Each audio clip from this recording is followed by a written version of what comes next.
rock and roll certificate program at the University of Wisconsin-Milwaukee in the music department within the Peck School of the Arts is the only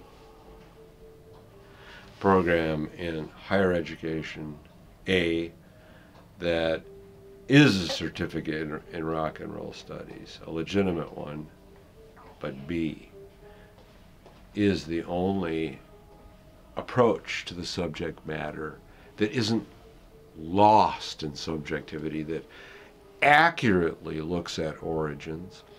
accurately looks at the various phases of development of rock and roll. There are many different kinds of rock and roll musics, and it breaks them down and defines them, separates some from pop music, and coming out the other end, certificate in hand, the word rock and roll suddenly is, as it should be, multi-dimensional. And a person is very well educated in the areas of what we think of as blues, what we think of as country, is very well educated relative to how rock and roll in the 50s has nothing in common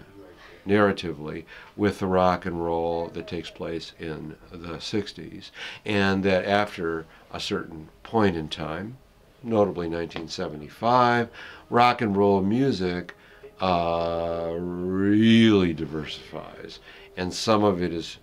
totally pop and some of it is not. And so what I'm saying is there is a judicious study of the idiom that is all too loosely,